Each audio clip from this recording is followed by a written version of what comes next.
a grand tale unfolds, chronicling the impossible journey of a despised, aristocratic villain destined for ruin. Against all odds, this doomed noble vows to rewrite his fate, win the hearts of every maiden, and rise as the realm's greatest hero. The climax of this epic saga culminates in a tense standoff. The arrogant villain sneers, mocking the heroes for surviving this long, while the valiant swordsman fiercely declares an end to his tyranny. Yet, this entire confrontation is merely a digital illusion, orchestrated by a young man furiously clicking his mouse in a dimly lit room. With a swift command, he triggers a supportive spell from the heroine, surging the swordsman's strength for the final strike. Empowered by the magic, the hero lunges forward, his blade striking true. The haughty aristocrat collapses to the stone floor, his cape billowing as a triumphant notification confirms his ultimate defeat. Back in reality, the young man throws his arms toward the ceiling, letting out a deafening roar of victory. The glowing monitor displays the final, happy conclusion of the adventure, marking the end of his grueling digital campaign. He slumps back, a weary but deeply satisfied smile spreading across his face. Swallowing hard, he mutters to himself that the incredible experience was entirely worth sacrificing nearly his entire summer vacation. The object of his obsession is a renowned fantasy masterpiece, a complex simulation boasting hundreds of hours of exploration, intricate romantic entanglements, and a highly refined combat system. Its massive scale stems from a sprawling web of branching paths, where every choice and faction alignment unlocks new interactions with a diverse cast of captivating heroines. Sitting quietly at his desk, the exhausted gamer reflects on the monumental effort required to uncover every single secret. He chuckles darkly, recalling how the scenarios dominated by the villainous noble were particularly brutal. Yet he feels absolutely no remorse for the time spent. His quiet contemplation is suddenly broken.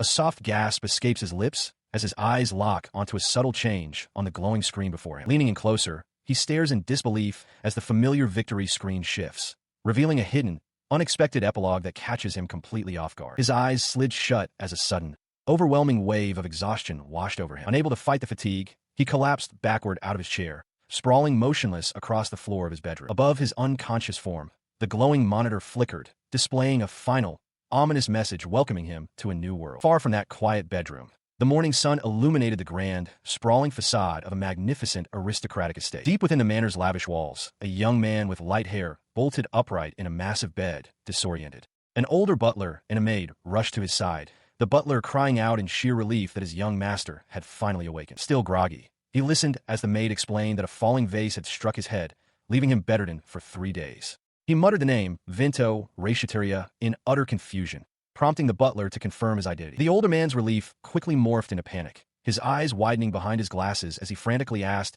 if the young master's memories had been scrambled by the blow. Ignoring the frantic questions, the young man scanned the opulent room, his gaze lingering on the ornate decorations and the grand bed frame. A chilling realization washed over him as he recognized the exact layout from the game he had just finished. He stumbled toward a gilded mirror, staring in horror at the sharp features and light hair reflecting back at him. He knew this face intimately. It belonged to the game's most despised villainous noble. Trembling violently, he backed away from the glass, stammering in disbelief as the concerned butler hovered nearby.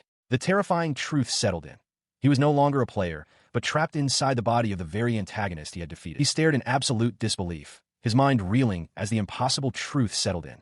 He had somehow become Vento. His internal panic was interrupted by the older man in the tailcoat, who calmly inquired about the punishment for the maid who had dropped a vase on his head. The servant noted she was currently confined in the torture chamber, a revelation that only deepened the young master's bewilderment. Horrified by the extreme measure, he immediately ordered her release, shouting that they couldn't just keep her locked up forever. The butler stammered, questioning the sudden leniency, while the terrified maid bowed deeply, profusely apologizing for her clumsiness. Left alone to process the absurdity of the situation, he paced the room. He recalled watching the end credits of the game just moments before losing consciousness, only to wake up to a mysterious voice welcoming him to this new reality. Stepping toward the window, he gazed out at the sprawling estate, a heavy knot forming in his stomach. Of all the people in the world of fairies of Fantasia, he agonized over why he had to be reincarnated as this specific wretched individual. Later, seeking quiet in a garden gazebo, he reviewed the grim facts of his new identity. Vento Raciteria was the designated rival to the protagonist, Albert, and universally despised as a scumbag by anyone who played the game. His memory supplied a laundry list of irredeemable qualities, plotting to overthrow the state, selling his soul to Albert's archenemy, setting lethal traps, and relentlessly harassing the heroines. The stark reality was that in every single narrative route, Vento's arrogance led to a gruesome death, leaving his survival chances at absolute zero. Yet, clenching his fists, he refused to accept such a pathetic end, vowing that he wouldn't just roll over and die now that he was finally in his fantasy world. To test his new reality, he raised his hand, concentrating. Instantly, a crackling aura of dark, potent magic flared to life above his palm, illuminating his determined expression. He effortlessly juggled multiple spheres of energy, a small smirk playing on his lips. While the original Vento had been an insufferable character, he had to admit he was incredibly grateful for the villain's overwhelming, innate talent for both magic and swordsmanship. He knew his time was limited. In just a few months, he would enroll in the Isaac Magic Knight Academy in the royal capital, where his fateful encounter with Albert awaited. To survive what was coming, he realized he had to become significantly stronger before that day arrived. The grim reality of his situation weighed heavily on his mind. The one destined to strike him down and end his life was none other than the protagonist himself. Pacing halls, he mentally reviewed the established timeline. On the day of the entrance ceremony, his character was scripted to bump into Albert, fly into a rage, challenge him to a duel, and suffer a humiliating defeat. He resolved that simply avoiding such a foolish confrontation would be his first step to survival. His thoughts raced further ahead, acknowledging that Albert would eventually grow powerful enough to face the Demon King.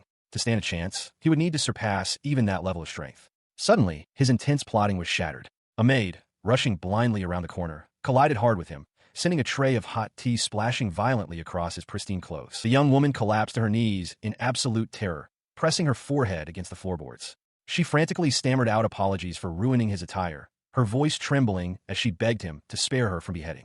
He merely looked down at the dark, spreading stain on his jacket, more surprised by her extreme reaction than the accident itself. Crouching slightly, he calmly dismissed her gruesome fears, questioning why she believed a simple spill warranted an execution.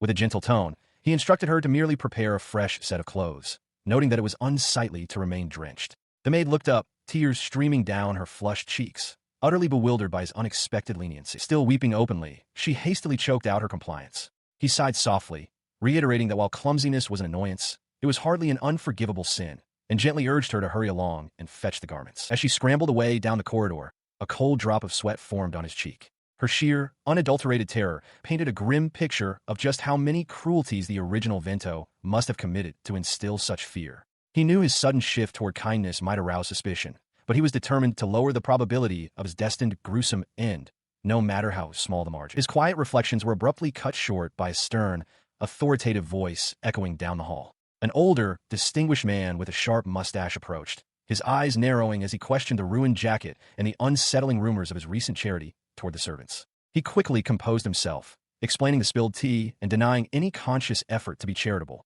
hoping to deflect the older man's piercing scrutiny. The older man's lips curled into a faint, calculating smirk as he asked if time spent minding servants was simply time wasted. Meeting the intimidating gaze without flinching, he confirmed the sentiment, but smoothly pivoted the conversation. He declared with absolute seriousness that he had recently intensified his training regimen, entirely focused on achieving top marks at the upcoming Isaac Magic Knight Academy. He listened quietly as the stern nobleman reminded him of his position as the eldest son of the Reincarnates family, demanding he act with the self-awareness befitting their special lineage. Nodding in understanding, the young heir watched as the older man turned his back, satisfied with the compliant response. Left alone, his thoughts darkened as he considered his father, Halberd Reincarnates. He knew the man was destined for ruin due to embezzlement, a fate he was determined to avoid by diligently studying magic and forging his own path. Days bled into weeks as he threw himself into relentless training, finding unexpected solace in mastering swordsmanship and arcane texts, skills that would be crucial as he finally arrived at the towering gates of the prestigious Magic Academy. Strolling through the bustling courtyard, he mentally prepared himself to avoid the destined, disastrous first encounter with the story's true hero. But fate had other plans, and a sudden collision sent a dark-haired student tumbling into him. The flustered student quickly apologized, explaining he was overwhelmed by the city's scale after arriving from the countryside. As the surrounding crowd began to whisper fearfully about the notorious Reincarnates heir, the young nobleman simply stared in mild surprise. Deciding to rewrite his own history, he offered a warm, disarming smile instead of anger. He introduced himself politely, prompting the relieved country boy to reveal his name as Albert. Grateful for the unexpected kindness, the country boy reached out, expressing his relief at finding a friendly face, and the two moved to seal their new acquaintance with a handshake. Before their fingers could touch, a sharp slap shattered the moment. A fierce-eyed girl intervened, violently striking their hands apart and warning Albert against associating with such a person. She stood protectively in front of Albert, her gaze locked on the young heir with absolute disgust. Identifying herself as Alina Melstein, she coldly branded him as trash, leaving him to sigh at the harsh reality of his lingering bad reputation. She was, as Vento recalled from his past knowledge, the first person Albert would meet in this city, a reliable guide for the newcomer. He also remembered his own past transgressions. He had bought out her family's home and tried to make her his own. Realizing the precariousness of his situation, he knew that if she poisoned Albert's mind against him now, his future would become incredibly difficult. No wonder she despised him. Deciding to face the issue head-on, he turned to her. He offered a hesitant apology for the hostile takeover of her family's estate, catching her completely off guard. Her surprise quickly morphed into defensive suspicion. Surrounded by murmuring classmates, she demanded to know what kind of sick joke he was playing and what dark scheme he was plotting. He kept his hands raised in a placating gesture, calmly explaining that he hadn't been in his right mind before. He didn't expect her forgiveness. He stated only that she believed he would never attempt such a thing again. Despite his calm demeanor, his words only fueled her quiet fury. Trembling, she revealed the true cost of his family's ruthless pressure. Her father had been driven to mental illness. Vento absorbed the heavy revelation in silence. Her anger finally boiled over. Declaring that she would absolutely never forgive him, she thrust her hand forward, unleashing a volatile sphere of dark magic directly at him. Albert shouted a desperate warning to dodge. Her attack, however, proved entirely ineffective. With a casual, almost dismissive wave of his hand, Vento effortlessly deflected the explosive blast, scattering the dark energy into harmless sparks. He sighed inwardly, realizing just how steep the road to redemption would be. Stunned by his casual display of power, she hesitated before turning on her heel, declaring a temporary retreat as she fled the courtyard. Watching her go, Vento resolved that he was no longer the man he used to be. He would just have to earn her trust from now on. Watching her flee, the dark-haired student felt a wave of relief that he hadn't been forced into a fight. Yet, a seed of doubt had been planted in Albert's mind. He couldn't help but wonder if the young aristocrat was truly the monster she claimed him to be. He wasn't the only one left reeling in the aftermath. The young woman's fierce anger slowly dissolved into profound confusion. Her brow furrowed as she replayed the confrontation, forced to admit that the boy she had just attacked felt entirely different from the cruel noble she remembered. A quiet realization settled over her as she questioned if that was truly the same person. Meanwhile, the subject of her bewilderment was already fleeing the courtyard in a state of utter panic. He sprinted away from the grand fountain, his face flushed with embarrassment as he clutched his school bag. Far from being a stoic master of magic, he mentally berated himself for his clumsy exit, agonizing over the fact that he had tripped right in front of them. The grand, imposing structure of the Isaac Magic Knight Academy stood tall under the bright sky, its clock tower serving as a beacon for the incoming students. Inside the vast auditorium, the 10th headmaster, Lucy Isaac, stood before the gathered assembly. With a welcoming smile and open arms, he formally greeted the new arrivals to his prestigious academy. His words echoed through the hall, reaching Vento, who listened intently from the tiered seating. The young nobleman absorbed the headmaster's encouragement to devote themselves to their studies and enjoy a fulfilling academy life. He studied the man at the podium, recalling his knowledge of the world. He knew Lucy Isaac was considered a reliable ally with a playful side, and remembered the headmaster being a highly popular character, especially among female fans. However, looking closer, he noticed something unsettling. The headmaster appeared to be intentionally suppressing his immense magic power, likely a countermeasure to prevent others from gauging his true combat strength. The sheer intensity of the hidden aura was intimidating. Later, after the assembly concluded and students dispersed to their assigned rooms, he was surprised to find Albert and Alina chatting in the same classroom. He stared in confusion, wondering why they had been placed together. He mentally reviewed the academy's structure, where classes from A to F reflected entrance exam results. He knew Albert's initial scores were poor, meaning the boy should have started at the very bottom in Class F. Then, the realization hit him. In the original timeline, his past self had pressured the examiner to manipulate the results to sabotage Albert. Because he had chosen not to interfere this time, Albert's actual, unmanipulated scores were now dictating his place. A drop of sweat rolled down his face as the gravity of the situation set in. By simply not acting like a villain, he had already caused the timeline to diverge significantly from what he knew. His anxious thoughts were interrupted when Albert approached his desk with a friendly smile. The dark-haired boy explained that he hadn't been able to greet him properly earlier and wanted to formally introduce himself now. He stepped forward with a bright, open smile, introducing himself simply as Albert. Admitting he was from the countryside and unfamiliar with city ways, he expressed a genuine hope that they could get along.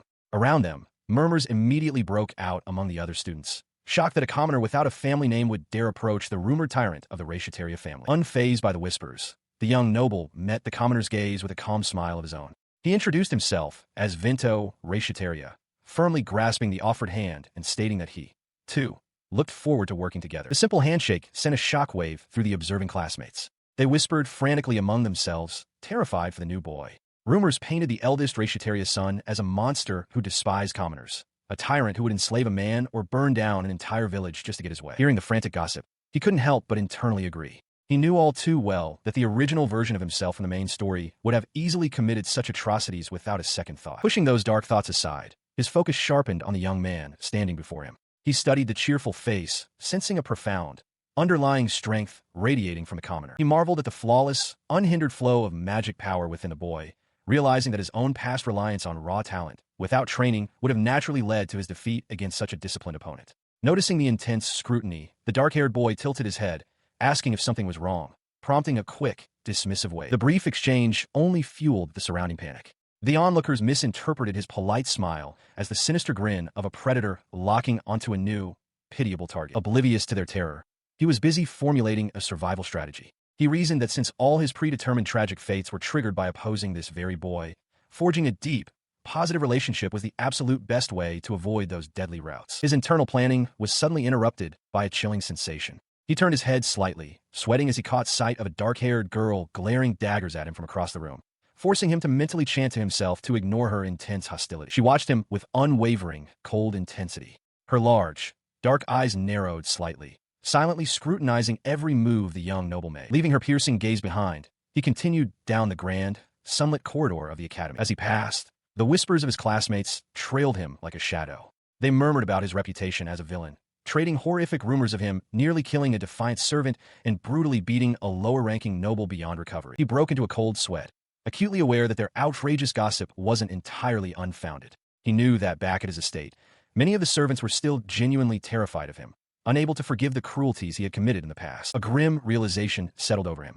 Since this world was now his reality, there had to be dark chapters of his life that existed outside the boundaries of the game's original settings. The only atrocities he actually remembered were the ones explicitly mentioned in the lore. Clenching his fist, he accepted the heavy burden of his predecessor's sins, knowing he would eventually have to shoulder the weight of that atonement. The oppressive atmosphere of the crowded hallway, thick with judgment and fearful glances, began to overwhelm his senses. Unable to calm his racing heart amidst the scrutiny, he decided he needed to retreat to somewhere quiet to collect his thoughts. He slipped away from the bustling main corridors, finding solace in a deserted, sun-drenched walkway lined with tall, arched windows. His solitary path led him to a set of imposing double doors at the very end of the hall. Grasping the handle, he pushed the heavy door open, his eyes scanning the room beyond. He stepped into the grand, cavernous expanse of the Academy's library, his eyes widening at the towering pillars and the massive glass dome overhead. The sheer scale of the room, with its endless rows of shelves resting on a pristine checkered floor, was breathtaking. Strolling down one of the quiet aisles, he marveled at the collection. While his own noble family possessed countless grimoires, the Academy's archives held volumes he had never laid eyes on. He noted the absolute silence of the empty hall, recalling the rule that students were permitted to borrow up to 3 books at a time. His footsteps echoed softly against the marble as he navigated the labyrinth of towering bookshelves, scanning the spines for anything of interest. A particular title caught his eye, a newly released volume on spell-shortening theory. Just as he reached out to pull it from the shelf, another hand appeared, reaching for the exact same spine. Startled, he pulled back slightly, letting out a soft gasp of surprise that was immediately echoed by the girl standing beside him. His gaze locked onto her, a sudden realization washing over him. He had secretly hoped to cross paths with her by coming to this quiet sanctuary, but actually seeing her left him momentarily stunned. Standing before him, framed by her neat bob and large, round glasses, was Luna Alfin, the very person he considered his absolute favorite. Linking up at him, Luna tilted her head, recognizing him as Vento Ratiataria. Her casual use of his name sent a jolt of panic through him. His face flushed crimson, and he stammered out a hasty confirmation, desperately reminding himself to stay in character and not act like an obsessed fan. Forcing down his racing heart, he cleared his throat and attempted a suave recovery, confirming her identity as Luna Alfin. A small, amused smile touched her lips as she noted her surprise that he actually remembered people's names. Her teasing remark instantly deflated his triumphant mood. As he recalled the numerous high society parties they had both attended in the past, a sinking feeling settled in his stomach, leaving him to wonder just how abysmally low his reputation for intelligence truly was. He immediately realized his mistake as her gaze hardened into a legendary, scornful stare, sending a wave of panic through him. Luna Alfin was no ordinary student. As the only daughter of a family rivaling his own in power, she was known as a genuine grimoire obsessive, her popularity stemming from the stark contrast between her sharp tongue and hidden softer side. He had to admit to himself that he, too, had once been captivated by that very contrast. Still, he couldn't help but wonder what someone famous for treating others like insects was doing in the library. Breaking the silence, she complimented his taste, noting that the 4th volume he held was notoriously difficult to find, and asked if he had already finished the first 3.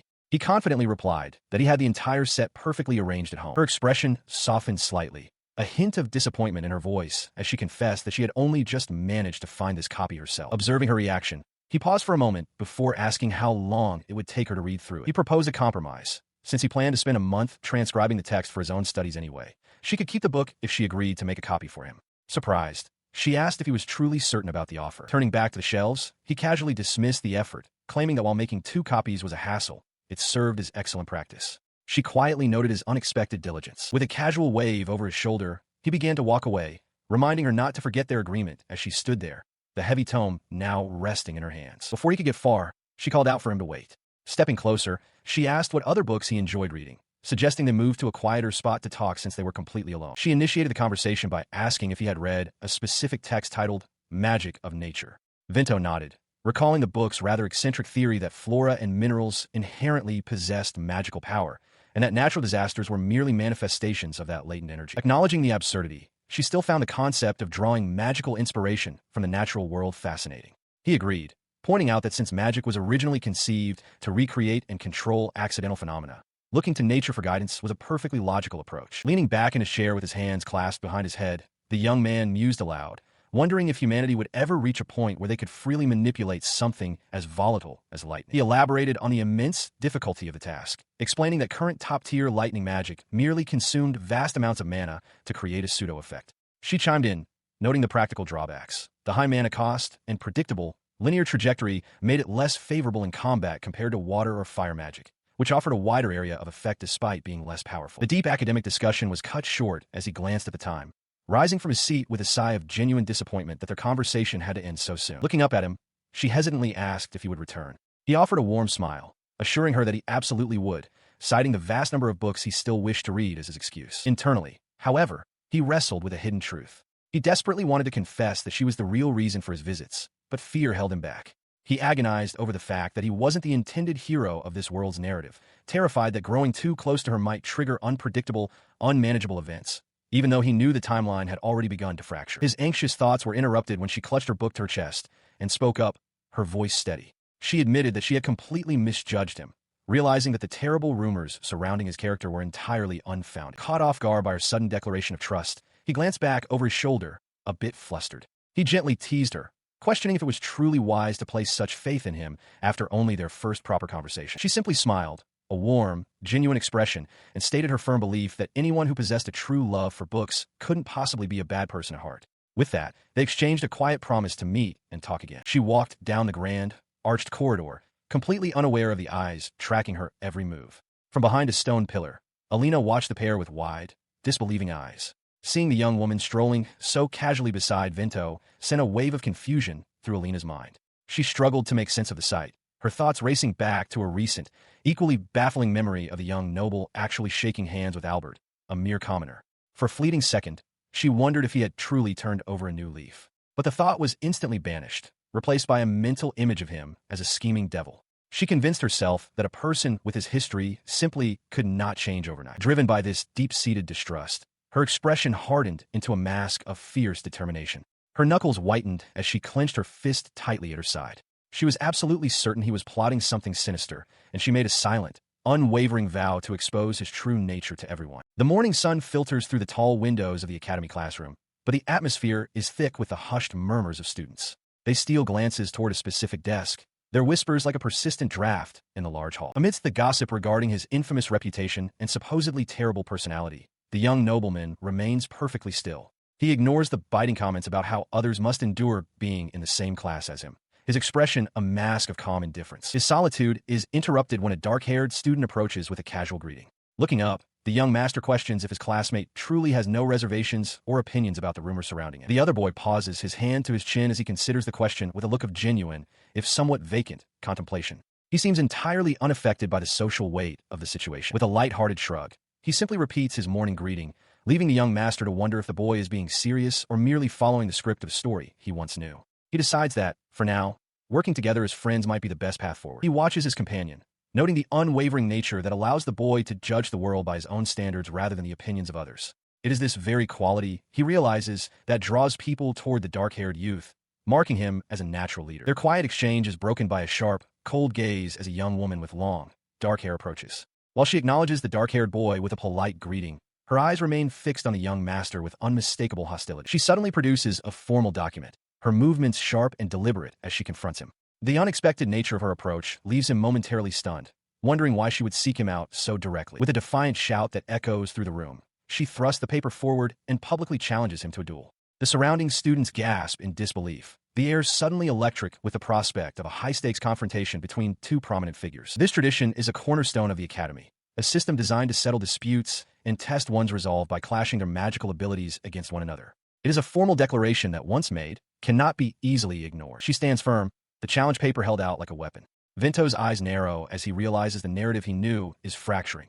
Alina was never supposed to be the one to issue this challenge. Her voice is steady as she demands to know if he will accept. Because of this unexpected turn, the classroom falls into a tense silence. The young man questions her motives, wondering why a duel is necessary. She counters immediately, stating that her lack of trust in him leaves her no other choice. Ignoring his confusion, her gaze hardens as she recounts the suffering his family inflicted upon hers. She finds his recent shift in behavior impossible to believe, viewing it as a facade. To her, only a clash of wills can reveal the truth of his character. She envisions a future where he is forced into a humiliating apology, his head bowed low in disgrace. If she emerges victorious, she demands a formal and public admission of guilt regarding the predatory acquisition of her family's assets. Unmoved by her demands, he asks what the stakes would be should he prove the victor. Without hesitation, she declares that she will submit to whatever he commands, her resolve unshakable. As he waits for an answer, her determined expression masks a desperate realization. She is prepared to wager everything, even her life, to protect her family's dignity. Accepting her resolve, he says, "Fine, I'll accept that duel." She immediately asks for the logistics, and he designates the first dueling arena for the following day. Having secured his agreement, she turns and departs. Albert collapses into his seat, overwhelmed, while the classroom erupts into whispers about the unprecedented early semester duel. After she leaves, he leans in, his voice hushed as he asks for the truth behind the rumors of the estate acquisition. Vinto sighs, admitting to his past follies while insisting that those predatory intentions are long gone. Leaving his friend's questions hanging, he stares off into the distance. Though he has already moved to halt the acquisition, he knows that for Alina, a simple cancellation will never be enough. Alina walks away, the weight of her family's precarious situation heavy on her shoulders. She knows that staying calm is impossible while another holds the power of life and death over her home. Whether the protection is granted or taken by force, she is determined to fight for a result she earned herself. Albert watches Vinto closely, noting the startling transformation in his friend's character. He remarks that the old, atrocious version of Vinto seems to have been replaced by an entirely different person, though Vinto merely laughs off the observation, as if it were a far-fetched fairy tale. The two friends continue through the academy halls, their light-hearted banter contrasting with the serious eyes of the students watching them pass.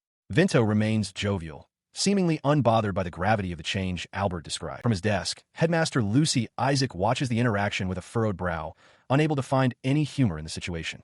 He finds Vinto's newfound sharpness and composure deeply unsettling, sensing a complexity in the boy that defies simple explanation. The scene shifts to the grand Muldown estate, a sprawling mansion that stands as a silent witness to the family's declining fortunes. Despite its outward majesty, an air of exhaustion hangs over the grounds. A carriage arrives at the entrance, and Alina steps out to be greeted by G, the family's loyal butler. Her first instinct is to ask for her father's location, her voice filled with a daughter's concern for a parent under immense pressure. She hurries through the familiar halls and up the grand staircase, her footsteps echoing against the stone. Reaching the study, she knocks urgently, announcing herself before the heavy doors can even be opened. Inside, Lord Muldown sits at his desk, his face buried in his hand as he grapples with the weight of their financial ruin. He wearily invites her in, the toll of his constant labor visible in every line of his posture. She rushes to his side, grasping his arm and pleading with him to stop pushing himself while he is still recovering. He sighs, admitting that he cannot simply stop, for the survival of their house depends entirely on his continued efforts. He looks at her with tired eyes, explaining that although the immediate threat of the acquisition has faded, the work is far from over. They must still recover the fortune used to prevent the takeover and bring back the servants who were forced to leave their service. He remains a shadow of his former self, leaving his daughter to reflect on her family's plight under the cold moonlight. Alina stands on the balcony of their diminished estate, her expression heavy with the weight of their fallen status and the uncertain future that lies ahead. This burden stems from the relentless harassment of the Reincarnates family,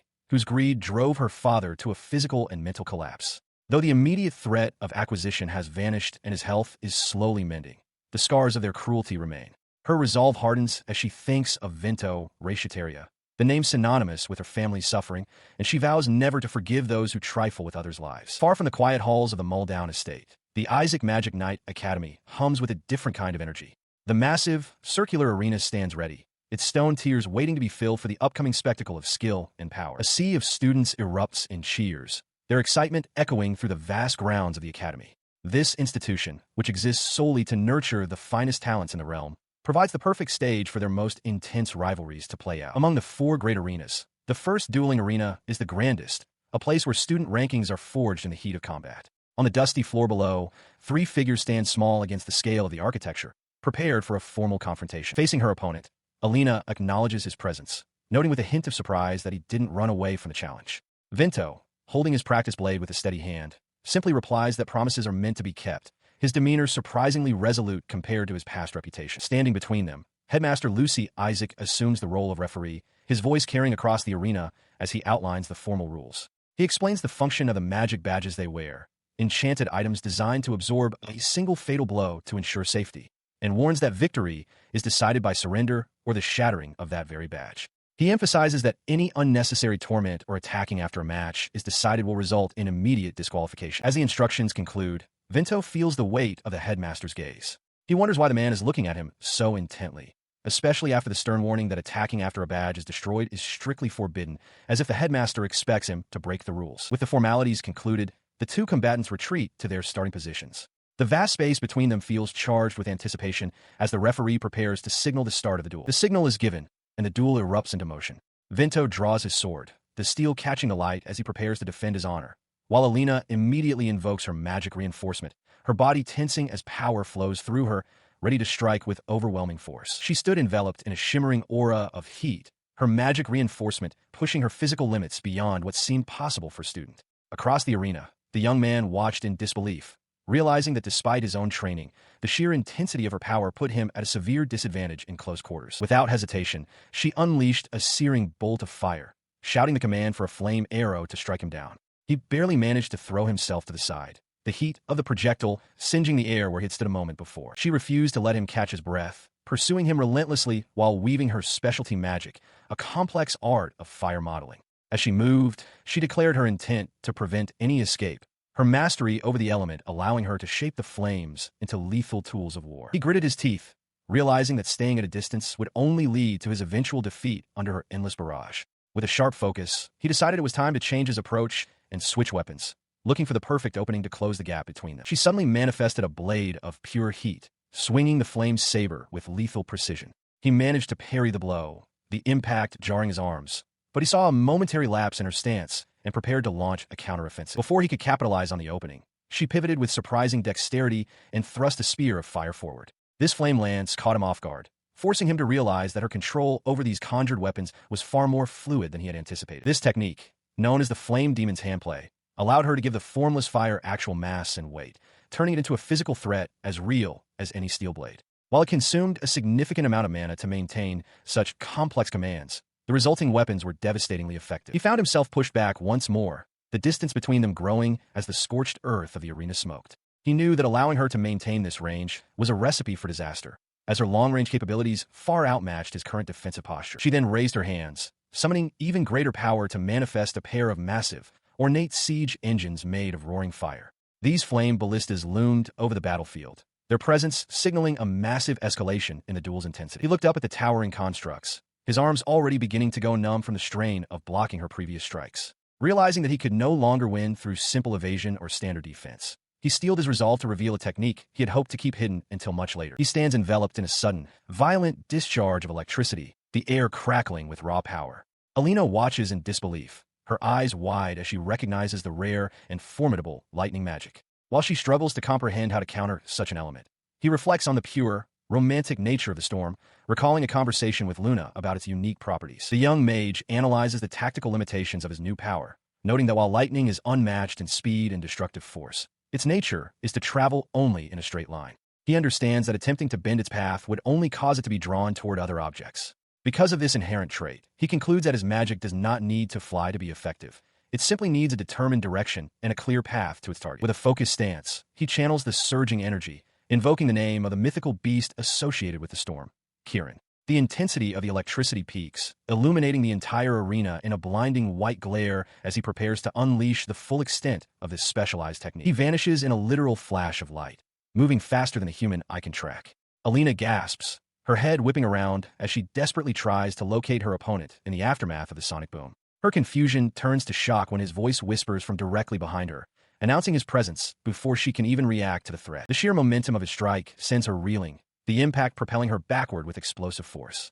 She is thrown through the air, unable to find her footing as the ground beneath them cracks from the residual electrical discharge of the lightning-fast maneuver. Albert watches in awe. He realizes Vento is using lightning magic, a feat complicated by the fact that such magic usually only travels in straight lines and lacks the speed of a natural bolt. As the crowd erupts and cheers for the victor, he ponders the mechanics of the feat. He questions if Vento managed to internalize the lightning, converting it into a form of physical reinforcement magic to enhance his own body. The official announcement rings out across the arena, declaring Vento Reincarnates the winner. While the headmaster looks on with a knowing gaze, Alina remains slumped on the ground, grappling with the reality of her defeat. He winces, his muscles screaming in agony from being pushed far beyond their natural limits, though he manages a weary exhale as the adrenaline begins to fade. He approaches his fallen opponent, his voice steady as he formally claims his victory. She looks up at him, her eyes brimming with unshed tears and a sharp sting of humiliation. A pained sound escapes her as she struggles to process the loss. From a distance, the observer watches the raw emotion on her face, noting the rare display of vulnerability from someone usually so composed. He quickly chides himself, realizing his thoughts are drifting into the cold logic of a game rather than the reality of the moment. She tells Vento to do as he wishes, claiming her life has lost its value now that she has been bested. He immediately cuts her off, his tone firm as he refuses to let her speak of such things. He then does the unexpected, lowering his head in a deep, respectful bow. The gesture catches her completely off guard, her expression softening into one of pure shock. Addressing the weight of their history, he admits that his past actions toward the Melstein family are beyond simple forgiveness. Vento bows his head low, his voice carrying a weight of sincerity as he asks for nothing more than her belief in his words. He continues his vow, promising that he will never cause her harm again, standing before her with a humility that contradicts his noble standing. Alina remains skeptical, questioning if this humble request is merely his order as the victor of their duel. He quickly backtracks, waving his hands in a flustered panic as he realizes how poorly that phrasing sounded. She stares at him, her mind racing as she contrasts the cold, arrogant man she once knew with the bright, earnest person standing before her now. It is as if he has become someone else entirely. After a long silence, she crosses her arms and decides to take a chance, telling him that she will believe his words for the time being. Vento feels a wave of visible relief wash over him as he thanks her, but she is quick to temper his joy. She explains that while she will overlook his past for the sake of the new light in his eyes, his future standing remains entirely dependent on his upcoming actions. Alina's expression hardens into one of absolute resolve as she issues a final warning. If he ever returns to his cruel ways, she will be the one to stop him, even if it requires her very life. Vento offers a gentle, radiant smile and accepts her terms without hesitation. He goes a step further, declaring that he will gladly entrust his life to her care. Alina is sent into a spiral of confusion by this unexpected devotion. She clutches her face, her cheeks burning with a sudden blush as she desperately tries to regain her composure. She turns her back on him, her thoughts a chaotic mess as she reminds herself that he is her sworn enemy and that she must never, under any circumstances, open her heart to him. She storms off with a huff, leaving him behind to exhale a long sigh of relief. He wipes his brow, glad that the tense encounter ended without further disaster. While he stands alone, a heavy realization settles over him. He knows he is not the man they think he is, yet he is bound to this life. With a determined look, he accepts that he must navigate this world one step at a time, inhabiting the role of Vento Reincarnates. High above the arena, a pair of binoculars focuses on him. A young woman observes his every move, her voice a soft whisper as she notes how peculiar the situation has become. She compares the man in her sights to the rumors of a villainous troublemaker. The figure standing in the distance, solitary and calm, does not match the stories of the Vento Reincarnates she expected to see. Surrounded by her peers in a garden setting, she lowers her glass, contemplating the discrepancy. To her eyes, he appears not as a rogue, but as a perfectly pleasant young man. Her companion, however, has little interest in temperament. The dark-haired girl strides toward the arena, her focus solely on the raw power a warrior possesses, dismissing personality as an irrelevant trait. The observer watches her approach, surprised that someone of her standing would bother to witness such a duel. The newcomer's presence adds a layer of intensity to the atmosphere. The girl admits she is merely evaluating the new talent, wondering if there's a truly strong student among the first years. Her gaze lingers on Vento, her interest piqued by the prospect of a new opponent to challenge. She scoffs at the idea of being tangled up with him, despite her high standing as the Academy's 4th rank. As she departs, she notes with a smirk that her senior is being uncharacteristically quiet, sparing her the usual lecture. Left to her own thoughts, she raises her binoculars once more. There are still too many unanswered questions regarding Vento Reincarnates, and she intends to uncover the truth behind his sudden change. She considers the implications of the young man's power, noting that if he possesses the strength to halt her companion's progress, then his reputation is well earned. Her companion, the Academy's 4th-ranked student, remains skeptical but agrees to follow her lead since no one is standing in her way. As the student council president, the elegant observer maintains that her primary duty is to identify and monitor any potential threats to the student body. Watching him from afar, she anticipates the excitement this newcomer will bring to the academy's established order. Meanwhile, the subject of her scrutiny arrives at the grand gates of the institution.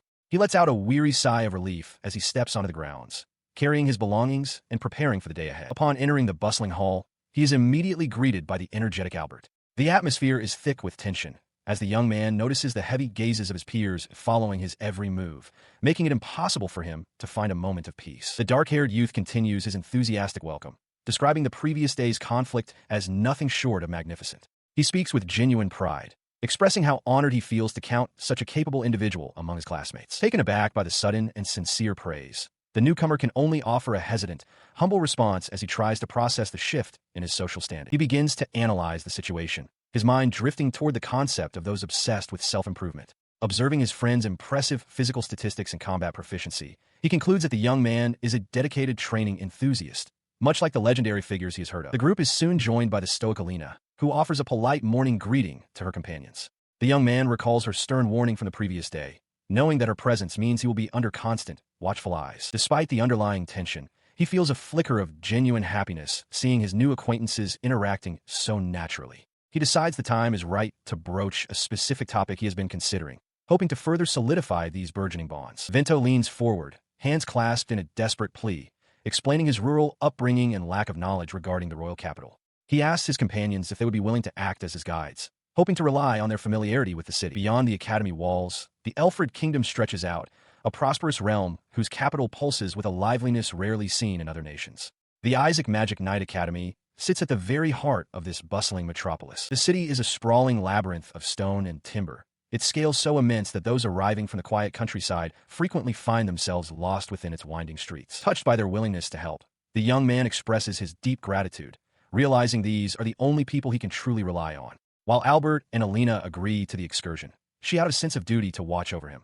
He privately laments that he cannot fully rejoice in this life while inhabiting another's body, a secret burden he carries alone. Stepping into the heart of the capital, he is immediately struck by the sheer scale of the city, his eyes wide with wonder at the rows of shops and the vibrant energy of the streets. As they walk, Albert notes his friend's enthusiasm with a smile, though the young man's mind wanders to the fading memories of the original Vento, which had begun to dull his own sense of novelty as the two consciousnesses continue to merge. Suddenly, something catches his eye, and he dashes toward a nearby stall with a shout of excitement, leaving Alina to call out in surprise as she tries to keep up with his sudden burst of energy. She and Albert pause, watching their companion's unbridled joy with a mixture of amusement and lingering concern. He stops at a fruit vendor, marveling at the unfamiliar produce, while his friends observe from a short distance, acknowledging that such a reaction is only natural for someone experiencing the capital's grandeur for the first time. However, the sudden shift in his demeanor prompts Alina to step closer, her brow furrowed as she asks if he is feeling unwell or perhaps running a fever, noting a sudden paleness in his face. He looked at Alina, pondering her unusual display of empathy toward those of lower status. To him, such a gesture felt out of place for a noble, yet he quickly dismissed the thought, realizing his own biases were showing. His gaze shifted to Albert, who was crouched in the middle of the bustling street, kindly helping a small child who had fallen. It was clear to him then that Albert was a genuinely good person, a trait that transcended the rigid boundaries of social class. Watching this display of kindness, Alina felt a spark of admiration, expressing a simple, earnest desire to truly befriend someone as virtuous as Albert. She suddenly realized he was staring at her, her face flushing a deep crimson as she stammered a defensive accusation. He quickly looked away, insisting his gaze held no hidden agenda, though the awkwardness hung heavy in the air. He noted with a quiet satisfaction that her sharp edges were softening, seeing her lack of hostility as a sign of significant personal growth. The moment was broken by Albert's energetic shout as he pointed toward a nearby weapon shop, urging them to follow. After a whirlwind of shopping that left them laden with various items, he began to regret his impulsive enthusiasm, only to be jolted back to reality by a desperate cry for help echoing through the square. A group of masked men suddenly tore through the crowd, shoving bystanders aside as they made a frantic escape with a heavy crate in tow. In their reckless haste, the thieves stumbled, causing the crate to burst open and scatter glowing, jagged crystals across the cobblestones. He and Albert stepped forward to block their path, their expressions hardening as they demanded the return of the stolen goods. But the criminals, cornered and desperate, prepared to fight their way out. They stood their ground as the masked men closed in, the tension in the air thick enough to cut. The two students faced the threat with a calm that belied the danger of the situation. He challenged the intruders with a sharp question, wondering if they truly intended to trade blows. Beside him, His companion offered a calm warning against excessive force, though he conceded that conflict seemed inevitable. The masked thugs roared for them to step aside, but the young noble stood firm, declaring their demand an impossibility. The dark-haired youth moved with a fluid grace that betrayed his rigorous training, easily sidestepping a clumsy lunge. With a sharp grunt of effort, he delivered a precise strike that sent his opponent reeling backward. He continued his assault, refusing to be intimidated by the insults hurled his way. As he landed a heavy blow on one assailant, his light-haired friend joined the fray, delivering a swift, decisive strike that left another thief gasping for air. The young man watched as the defeated men groaned on the cobblestones, their bravado shattered. He noted their desperate mentions of quotas and realized these weren't mere common criminals, but low-level operatives of a much more dangerous organization. The realization of their identity brought to mind the dark history of their organization. Nirvana was a shadow guild operating in the darkest corners of the world, whispered to be fanatics who had summoned a malevolent deity, the evil god Avon, in a mad attempt to scour all life from the earth and reset existence itself. He couldn't help but reflect on a dark possibility. In another life, after a crushing defeat at his rival's hands, he might have been the one to fall into their ranks. The thought sent a chill through him, a reminder of the path he had narrowly avoided. The merchant they had protected approached them with profound gratitude, relieved that his wares were largely intact despite the scuffle. He offered his thanks repeatedly, his voice trembling with the lingering shock of the encounter. The young noble simply smiled, dismissing the praise as he explained that he had only done what was natural. He politely declined any reward, noting that others had already summoned the guards to handle the remaining mess, leaving him free to continue his day. He then turned to his companions, signaling that it was time to move on. As they walked away from the scene, the weight of the encounter lingered, a reminder of the hidden threats lurking in the shadows of their world. He walked alongside his companions through the quiet streets of the town, listening as Alina voiced her concerns about their lack of compensation. She felt uneasy that even the shopkeeper might feel awkward about them refusing a reward for their help, though she admitted her own stance might seem a bit stingy. Ahead of them, the shopkeeper expressed his gratitude, but Albert remained steadfast in his altruism. He explained that his motivation for leaving his village was simply to help those in need, and seeing the man safe was reward enough for him. This selfless display left Alina looking at him with newfound respect, while Vento couldn't help but acknowledge the radiant, heroic aura Albert naturally projected. He truly was a man of exceptional character, a dazzling figure in this world. Realizing she might have overstepped, Alina apologized for making the decision to decline the reward on everyone's behalf, especially since Vento might have wanted it.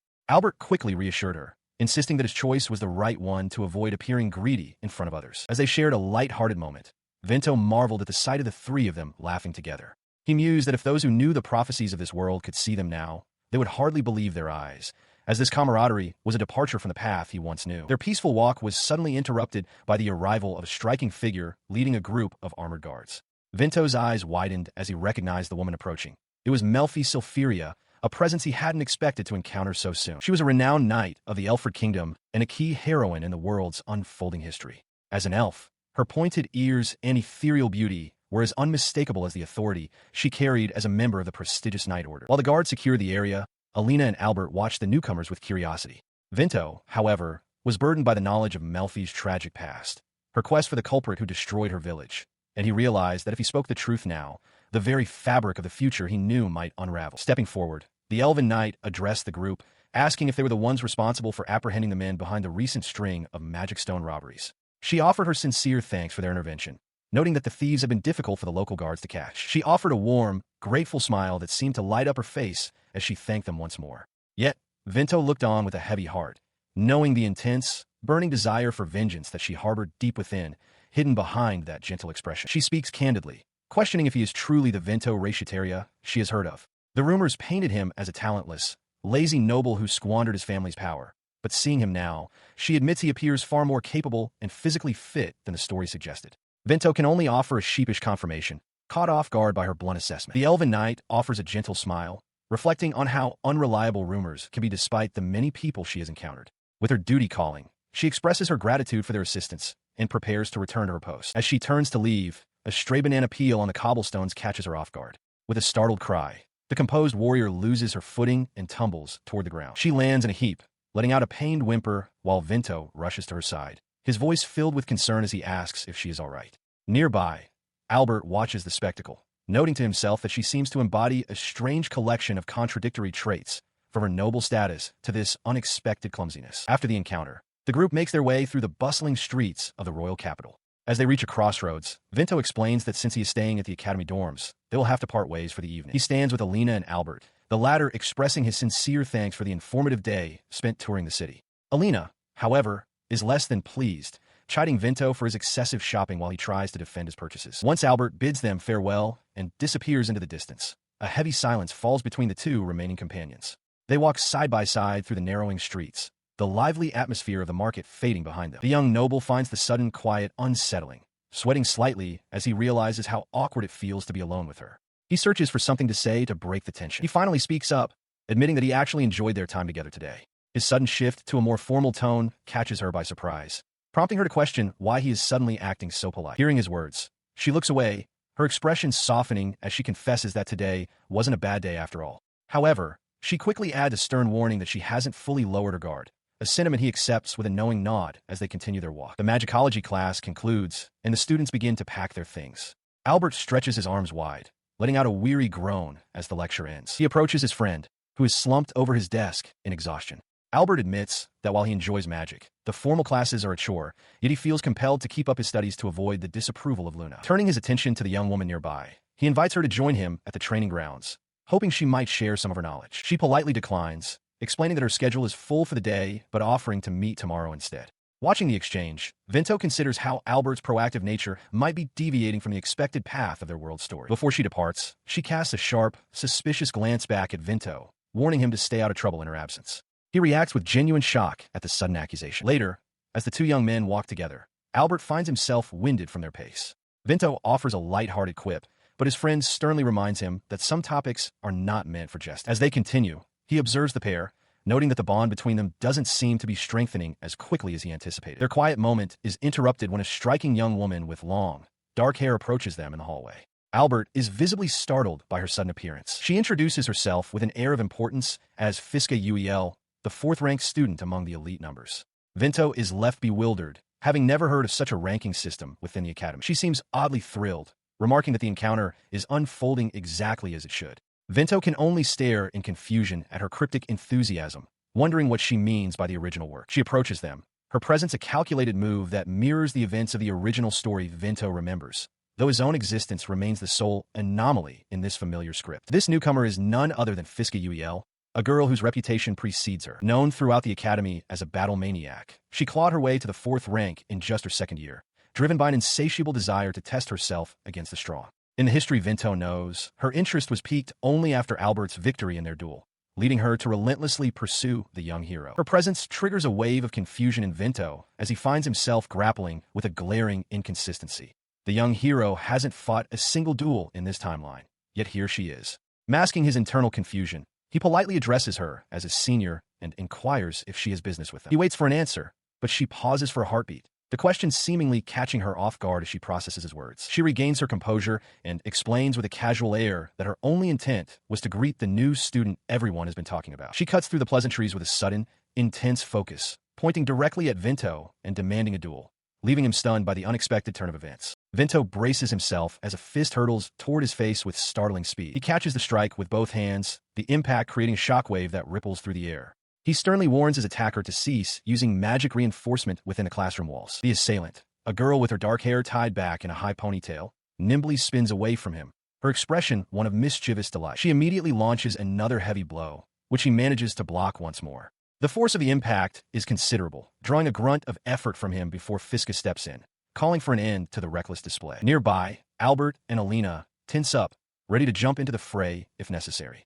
Their protective stance doesn't go unnoticed by Fiska, who observes them with a calculating, appreciative glint in her eyes. The young man at the center of the chaos, Vinto, can only sigh at his misfortune. He realizes that Fiska's initial interest has shifted entirely onto him, and while the aggressive girl offers a half-hearted apology for her sudden assault, she admits she simply couldn't resist testing his skills. She leans in close, her eyes sparkling with competitive fire as she suggests they take their fight to the proper dueling grounds where they can truly cut loose. Her enthusiastic proposal is met with a silence that catches her completely off guard. He looks her in the eye and flatly declines, explaining that he has no desire to duel and finds no joy in unnecessary conflict. He then turns on his heel and bolts from the room, leaving the stunned girl behind. Rather than being discouraged, she takes his retreat as a challenge, declaring that the game of tag has officially begun. He had just managed to slip away, but the piece was short-lived as a blur of motion streaked through the academy corridors, leaving startled students in its wake. Walking with a measured pace, The young man reflected on the exhaustion of constant challenges, deciding that the quiet sanctuary of the library was his best hope for avoiding further conflict until the fervor died down. His plan was shattered instantly when a sharp voice called out his name, and he turned to find his persistent pursuer closing the distance with predatory speed. Despite the rules against running in the halls, he realized he had no choice but to flee again as she demanded a duel, forcing him to ignite the power of Kirin to gain a burst of speed. He tore through the building, yet he could feel her right on his heels, her prowess as one of the elite numbers proving to be far more formidable than he had anticipated. Her pursuit was fueled by an immense well of mana that reinforced her every movement, combined with a spatial awareness that allowed her to navigate the complex architecture with unerring efficiency. Vaulting over groups of terrified students, he shouted apologies over his shoulder, his focus entirely on the desperate escape as he navigated the crowded thoroughfares. The chase spilled onto the grand staircases, where she matched his every acrobatic feat, her eyes gleaming with the thrill of the hunt as they descended toward the lower levels. Onlookers could only watch in stunned silence, recognizing the high-profile nature of the two figures as they blurred past in a chaotic display of agility. Frustration boiled over as he realized she wouldn't relent, her vow to follow him to the ends of the earth promising a future of endless, exhausting pursuit. He realizes that simply outrunning his pursuer isn't working. If he pushes his physical limits further, his body will pay the price in muscle pain later. With a calculated risk, he decides to unleash a blinding burst of light. The sudden radiance catches the girl off guard, forcing her to shield her eyes with a cry of frustration. Seizing the momentary distraction, he bolts through the ornate corridors, disappearing into the shadows of the academy. Behind him, her voice echoes through the halls as she demands he return and face her. He slips into the sanctuary of the library, leaning against a pillar to catch his breath, relieved to have finally evaded the relentless chase. His arrival does not go unnoticed, as a familiar young woman looks up from her books with a gentle but firm reminder that silence is mandatory in this hall of learning. She notes that he seems to be overreacting to his predicament. When she inquires about the cause of his disheveled state, he sighs, explaining that he was cornered by a particularly persistent upperclassman. To her, it looked less like a simple encounter and more like a desperate flight from danger. He reflects on the identity of his pursuer, Fiska, the Academy's 4th rank. It seems his previous duel with Alina had unintended consequences, igniting a competitive fire in the battle-hungry girl that now threatens his peace. The librarian reveals that she, too, had been a witness to that fateful duel. Seeing an opportunity for a quiet moment, he agrees to stay and talk, provided she is willing to indulge his need for a brief respite. As they settle into the quiet rhythm of the library, she admits her astonishment at his unique application of lightning magic. He modestly dismisses the feat, characterizing it as nothing more than a specialized technique. He begins to detail the intricate mechanics of his power, explaining how he uses lightning to stimulate his very cells and electrical signals.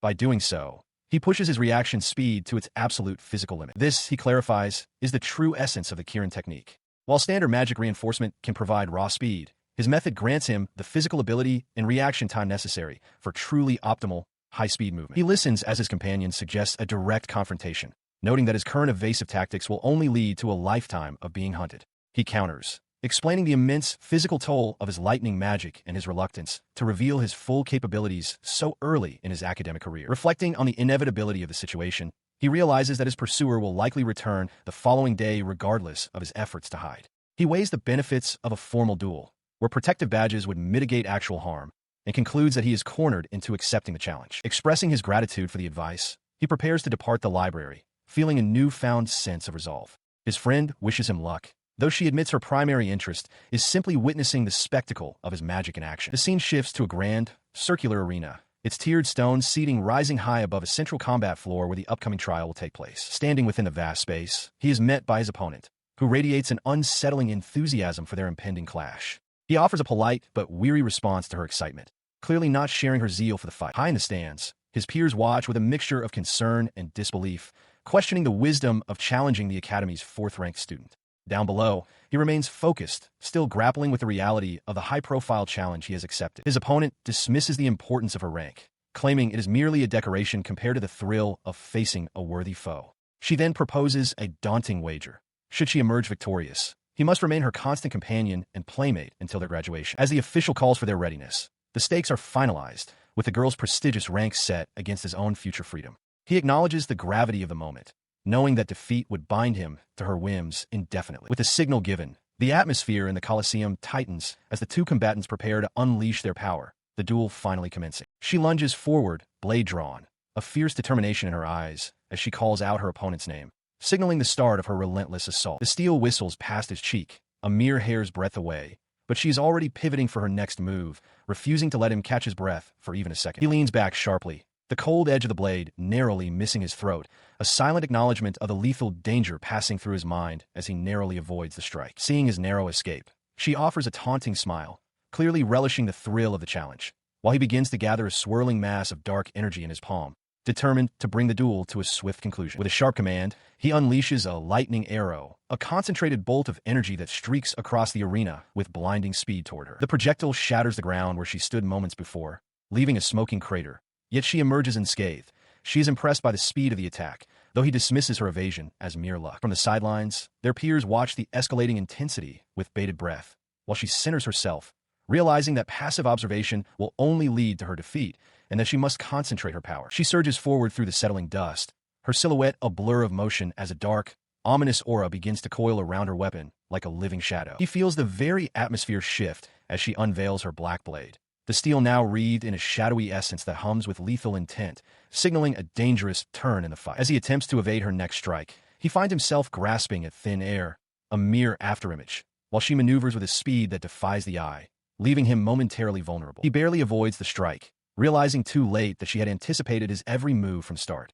Her blade whistles through the air where his head had been moments before, a direct hit narrowly averted. Despite the close call, she remains composed, expressing genuine surprise that he managed to evade her strike in such a short window of time. He stands several paces back, his breath hitching as he reassesses the threat before him. Seeing his resilience, she decides to stop holding back, a dark, swirling aura of shadow magic manifesting around her form. He grits his teeth, acknowledging that her sudden escalation has forced his hand. He must now resort to something desperate to survive. He understands that a purely defensive strategy is a losing one, as he won't be able to dodge her relentless barrage forever if he remains focused only on protection. Accepting the challenge, he prepares to match her intensity, deciding to play along with the high-stakes duel she has initiated. He surges forward with a burst of speed, warning her that she won't be able to keep up with his movements anymore. The two clash in a blur of motion, their strikes echoing through the arena as she struggles to react to his sudden increase in velocity. From the sidelines, their friends watch in stunned silence, unable to track the combatants' movements with their eyes, marveling at the lightning-fast exchange. He narrows his eyes,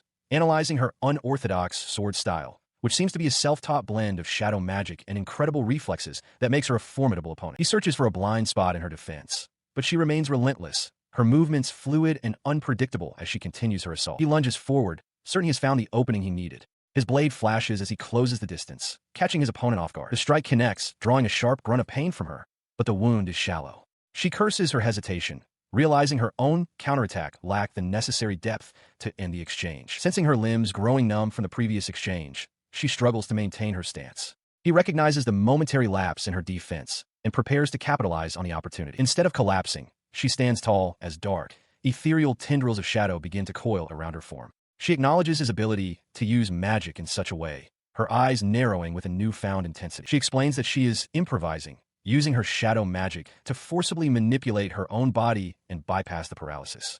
He is struck by her raw talent, realizing she is now moving with even greater power than before. With a sudden burst of unnatural speed, she launches herself at him. Her movements are jagged and unpredictable, forcing him to react with every ounce of his focus just to stay ahead of her blade. A manic laugh escapes her as she continues the relentless assault, officially dubbing her new technique shadow manipulation. He finds himself pushed back, struggling to find a rhythm against her chaotic style. He realizes with growing dread that she has completely disregarded her physical well-being in favor of absolute offensive pressure. A massive swing of her sword sends a shockwave through the air, nearly overwhelming his guard. Though he manages to parry the main blow, she manages to land a stinging strike across his leg. He winces as the sharp pain flares, realizing his mobility has been compromised. She doesn't give him a moment to recover, her gaze locking onto him as she prepares to initiate a technique known as shadow stepping. The air around her thickens with intent as she readies her next move. She unleashes a deceptive afterimage, catching him off guard. He realizes too late that she had been concealing this trump card, leaving him with no choice but to brace for the impending impact. The collision is cataclysmic, a violent eruption of energy that shakes the very ground beneath them as her strike connects with his desperate defense. Laughing with genuine delight, she marvels at his ability to withstand such a heavy blow. He, however, is preoccupied by the sheer weight of her power, yet he spots a fleeting opportunity. In her moment of offensive commitment, she is vulnerable to a counter. Seizing that opening, he thrusts his hand forward in a lightning palm strike, a crackling burst of electrical energy. She barely twists away in time, the close call leaving her breathless as she acknowledges that a direct hit would have ended her participation then and there. From the sidelines, the observers are struck by the sheer intensity of the exchange. They note that both combatants possess an almost animalistic instinct for danger, allowing them to evade strikes that would have felled any ordinary warrior. One among them, having felt the sting of defeat by his hand before, watches with a heavy heart. She silently urges him to see this through to victory, her own pride now tied to his success. The duelists face each other once more, the air thick with tension. She grips her shadow-wreathed blade while he stands enveloped in a shimmering aura of light, both preparing for the next move. Taunting him to reveal the rest of his secrets, she demands he stop holding back. He, however, is struggling internally, frustrated that he cannot manifest a blade while his lightning technique is active, and he wonders what could have given her the impression that he is still concealing his full strength. With a knowing smile, she explains that her intuition comes from personal experience. She admits that she, too, is holding back her true potential, playing a calculated game of cat and mouse. She concludes by warning him that revealing one's entire hand too early brings a premature end to the excitement. He can only offer a stunned silence in response to her chillingly calm, tactical philosophy. She remains vigilant from the sidelines as the young man acknowledges the heavy toll his technique takes on his body, even as he confesses a secret thrill in the exertion. Nearby, the studious girl watches with a mix of concern and intense focus, noting every detail of the unfolding confrontation. He decides to push past his current limits, declaring the activation of the second phase of his Kirin technique.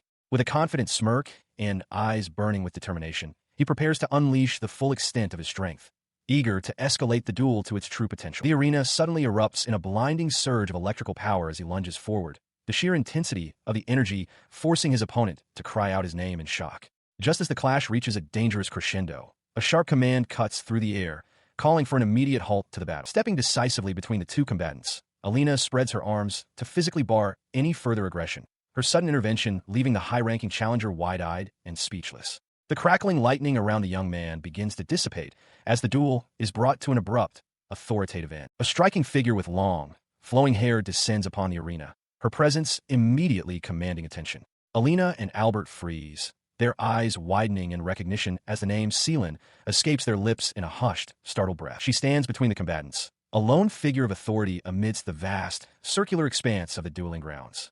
High above in the stands, the gathered students lean forward, a collective murmur of surprise rippling through the crowd at this unexpected interruption. The newcomer, revealed as the student council president, speaks with a calm but unyielding tone, declaring that the duel cannot be allowed to proceed. Alina, her adrenaline still surging, protests loudly, demanding to know why the intervention came just as the battle reached its peak. This elegant woman is Seelin Tailnot, the Academy's third-ranked student, and her sudden appearance sends shockwaves through the spectators. They find it hard to believe that someone of her stature would personally step in to hold a match in such a dramatic fashion. She clarifies the situation with a steady gaze, reminding them of a fundamental rule. Wagering one's number is strictly forbidden. Alina is caught off guard by the revelation, while Albert realizes the gravity of the oversight they had nearly committed. Watching from the edge of the arena, Vento sighs, his expression one of weary resignation, as if he had anticipated this very outcome. He had come specifically to witness the duel, but the arrival of the student council president has clearly shifted the momentum. Despite the president's firm stance, Alina is not ready to give up, pleading for the match to continue by offering to bet something else entirely. She is desperate to see the fight through to its conclusion, regardless of the change in stakes. Nearby, Luna and the other onlookers watch the unfolding drama with bated breath, their faces reflecting the tension of the moment. The atmosphere in the arena has shifted from the thrill of combat to a complex diplomatic standoff. Seeing that the duel has lost its official sanction, Vento decides he has seen enough and prepares to depart. He adjusts his jacket, his interest in the proceedings having evaporated as quickly as it had arrived. He begins to walk away, ignoring Alina's frustrated cries about him quitting just when things were getting interesting. For him, the excitement has cooled. Without the high stakes of a rank on the line, the match no longer holds the same allure, and he leaves the arena behind, certain that nothing else today will match that initial spark. He continues his departure, leaving the tension of the arena behind. Alina, however, is far from finished, her voice rising in frustration as she directs her ire toward the student council president. She accuses the other girl of being the sole reason for the disruption, but the president remains unmoved, coolly reminding her that the fault lies with those who fail to follow the established rules. Because of this breach of protocol, the president explains that any official recognition is currently off the table. She suggests that if the young man walking away truly seeks a rank, their paths will inevitably cross during the upcoming scramble battle, a prospect that seems to settle the immediate dispute. Moments later, the fiery girl watches his retreating figure, her anger slowly cooling into a quiet realization. She admits to herself that her approach was perhaps too impulsive, but as she turns to leave, a new resolve hardens in her eyes. This encounter was merely the beginning, and she fully intends to face him again when the stakes are official. The scene shifts to the familiar halls of the academy, where a crowd of students surrounds the dark-haired youth who held his own in the duel. They shower him with praise, marveling at his ability to stand against one of the elite numbers. But he merely rests his head on his desk, dismissing the performance as a fluke and insisting that his opponent wasn't even fighting at her full potential. As the crowd thins, he remains seated across from his friend, his expression one of calm resignation rather than regret. He clarifies that he isn't particularly disappointed about missing out on a rank position this time, though he admits there was a moment where he thought he might actually break into the inner circle of the Academy's elite. Suddenly, the door swings open and the girl from the arena storms into the room, her presence a whirlwind of silent indignation. She offers nothing but a sharp, dismissive huff as she marches past their table, leaving the two young men to exchange a look of utter bewilderment at her sudden and unexplained hostility. In response to her cold shoulder, the dark-haired boy sighs, explaining to his companion that her anger likely stems from the inconclusive nature of their earlier clash. He reveals that she had even gone so far as to say she wouldn't forgive him if he were to lose to anyone else after having managed to best her, a burden of expectation he finds somewhat baffling. The light-haired protagonist watches her walk away, a small, knowing smile playing on his lips as he considers her perspective. He finds he can empathize with her logic. There is a certain pride in wanting the one who defeated you to remain the strongest, as it validates one's own strength and fuels the desire for a future rematch. His friend remains silent for a moment, his gaze fixed and thoughtful as he processes the weight of the competition and the strange bonds formed through combat. The air between them is thick with the unspoken acknowledgement of the challenges that lie ahead in the coming battles. Breaking the silence, the protagonist asks what his friend thinks the outcome would have been had their own duel reached its conclusion. The other boy simply laughs it off with a casual apology, but the protagonist's smile remains confident as he internally notes that, regardless of the what-ifs, he had absolutely no intention of letting victory slip through his fingers. He sits by the window of the bustling academy, a silent observer of the world outside, while his peers go about their day. The young man's gaze is distant, his chin resting on his hand as he remains lost in a sea of private reflections. His mind drifts to the upcoming scramble battle, a grand event where students vie for rank. He knows that to truly belong among the elite, he must master his current abilities and seize the chance to challenge Fiska. This quiet contemplation is broken when Alina approaches his desk, her expression one of mild concern as she inquires about Albert's whereabouts. She explains that she had hoped to retrieve a textbook she lent him, but the young nobleman can only offer a shrug, having no knowledge of their friend's current location. Seeking to make amends for the earlier interrupted duel, he stands and offers his assistance in the search, a gesture of goodwill toward his classmate. She accepts his offer with a soft nod, and as they begin to walk through the academy halls, a heavy silence falls between them, her eyes reflecting a depth of unspoken thought. Breaking the quiet, he offers a sincere apology for failing to secure a victory in their previous match, though she seems caught off guard by his sudden humility. When she questions if he truly believes he could have won without the interference, he answers with unwavering certainty, prompting her to admit that his performance against the fourth rank was indeed impressive. Their conversation halts as they spot their target in the distance. Albert is not alone, but standing on the stairs engaged in a quiet exchange with Luna. He watches from short distance as Albert engages in a warm, animated conversation with a girl they haven't met before. Observing the pair, Alina notes how genuinely happy Albert appears, a sentiment Vento can only tentatively echo as he tries to make sense of the scene. Albert finally spots them and calls out a greeting, but as Vento steps forward, he is suddenly overcome by a strange, rhythmic thumping in his chest that he can't quite explain. The girl introduces herself as Shirori Clover from Class B, explaining she was simply looking for a textbook Albert had borrowed. Albert, realizing his lapse in memory, offers a sheepish apology. When Vento's identity is revealed, Shiori's expression turns to one of admiration, as she mentions having witnessed his formidable skills during his duel with Fiska. With the bell approaching, Albert suggests they all return to class, but makes a point to tell Shirori they will speak again during the break, leaving Vento feeling increasingly bewildered by this new acquaintance. Seeking clarification, Vento asks about the nature of their relationship, prompting Albert to recount how Shirori had come to his aid when he dropped his things during a trip back from the capital. The casual way Albert describes their growing friendship only serves to deepen Vento's internal confusion. Alina, never one to miss a beat, begins to tease Vento about his obvious fluster, playfully accusing him of falling for the new girl while he sputters in a red-faced defense. As they part ways for their lessons, Vento tries to compose himself, yet he is haunted by the realization that his heart won't stop racing whenever he thinks of Shirori. He stood frozen, his mind drifting far from the courtyard where his friends gathered. The memory of the world's destined path, a tale known as FOF, where Albert joins forces with a heroine to save existence, clashed violently with the reality unfolding before him. Alina's voice finally broke through his trance, her concern evident as she asked why he was spacing out. He quickly dismissed her worry, claiming it was nothing, though his eyes remained clouded with doubt. As he looked out over the sprawling grounds of the academy, a heavy question weighed on his soul. If the threads of fate were being rewoven and Albert found himself drawn to Shirori instead of the destined heroine, would the strength to save the world still remain? The uncertainty of this new path cast a long shadow over the grand architecture of the school. Seeking clarity, he made his way to the quiet sanctuary of the library. His footsteps echoed softly on the checkered floor as he called out for Luna, searching for the one person who might understand the complexities of the stories they were living. From behind a stack of books, she calmly announced her presence, her attention shifting from her studies to his sudden arrival. He approached her with a determined expression, his hands gesturing slightly as he admitted there was something important they needed to discuss. Luna looked up, her curiosity piqued by his serious tone, and asked what was on his mind. The air between them grew still, charged with the weight of the revelation he was about to share. He watched her reaction closely as she stared at him in stunned silence, her eyes widening behind her glasses. The topic he had raised was not the fate of the world or the mechanics of magic, but something far more personal: romance. The sheer unexpectedness of his confession left her breathless, her usual composure shattered by the sudden shift in their conversation. She adjusted her glasses, her gaze fixed on the young man before her with a look of pure bewilderment, wondering if he had perhaps suffered a blow to the head. He thanked her for the audience, leading the way into the secluded back room of the library while maintaining that his upcoming words were of the utmost importance. They settled into a quiet corner of the vast hall, surrounded by towering shelves of ancient knowledge that seemed to dwarf their hushed conversation. Leaning forward with his hands clasped, he began to weave a tale, framing it carefully as the story of a close friend rather than his own experience. She met his gaze with a flat, skeptical expression, agreeing to play along with the premise, even as he vehemently denied that the friend was a mere fabrication. As he grew more animated in his defense of this mysterious individual, she pondered the nature of such a bond, her thoughts drifting to the only likely candidate. The image of the heroic Albert immediately sprang to her mind, the figure she considered to be his only true companion, prompting her to urge him to continue. She envisioned the life of this protagonist, a man of humble origins who found himself entangled in a web of destiny, including a marriage partner chosen for him by fate. The narrative took a scandalous turn in her mind as she pictured him surrounded by numerous suitors, a situation she found deeply sinful while he struggled to explain the complexity of the matter. Finally, the realization struck her that this hero had fallen for a woman completely outside his predestined path, a thought that left her visibly disturbed as he groaned in frustration. He leans in, his expression earnest as he admits that while the premise seems simple, the real problem is just beginning.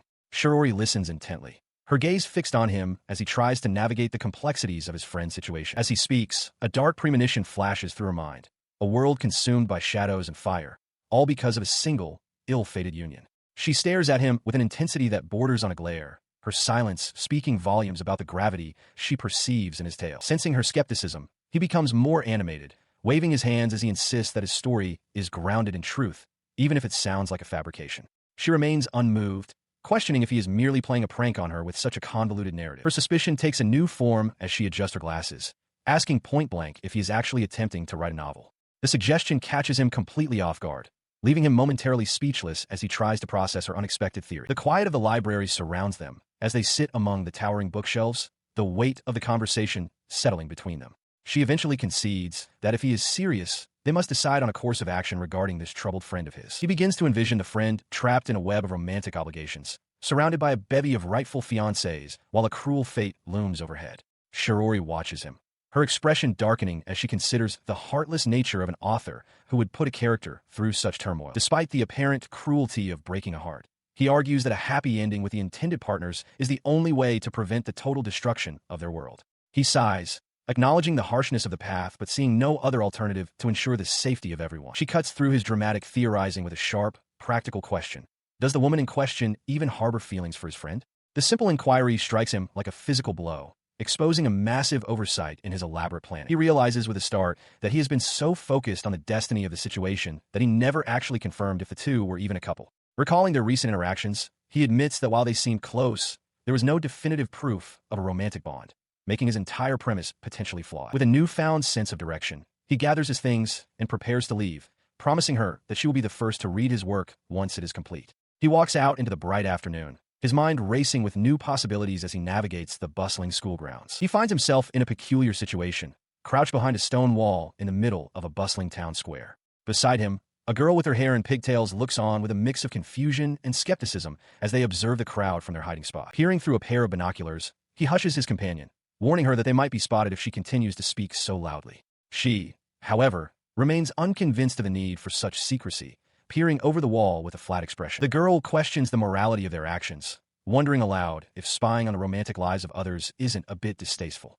He remains steadfast, insisting that this surveillance is an absolute necessity for his plans, regardless of how it might look to an outsider. She sighs in frustration, feeling misled after being dragged out after school under the impression that they were going on a date. The realization that she is merely an accomplice in a stakeout leaves her feeling disgruntled and completely out of the loop. Ignoring her complaints, he remains glued to the lenses, his focus entirely on the targets ahead. When she mutters a quiet remark to herself, he briefly glances back, asking if she had said something, though she quickly dismisses it as nothing. In the distance, Albert holds out a skewer of food, playfully encouraging Shiori to take a bite.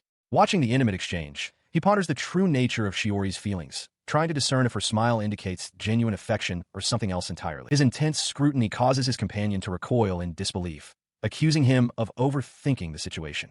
He counters by suggesting that Shiori might simply be leading Albert on, a possibility he cannot yet rule out in his quest for the truth. As they continue their watch from behind the wooden crates, the girl asks why he felt the need to bring her along at all. He explains that his own perspective is biased, and he requires her neutralized to ensure he doesn't misinterpret the scene to fit his own desires. While the pair ahead continues to enjoy their snacks in blissful ignorance, he contemplates the stakes of this investigation. To him, the outcome of this potential romance is more than just a personal matter. He believes the very safety of the world depends on it. His cryptic explanation only serves to deepen her confusion, and she demands a serious answer to her questions. He maintains a grave expression, asserting that he is being perfectly serious, leaving her even more bewildered by his strange behavior and mysterious motives. He remains crouched behind the wooden barrier, his gaze fixed on the target alongside his companion. The silence between them is heavy as they maintain their surveillance from shadows. His mind drifts back to a recent conversation with Alina, where he had bluntly asked for her true opinion of Albert. She had seemed caught off guard by the suddenness of the question, eventually clarifying that while she considers Albert a nice guy and a friend, she harbors no romantic feelings for him whatsoever.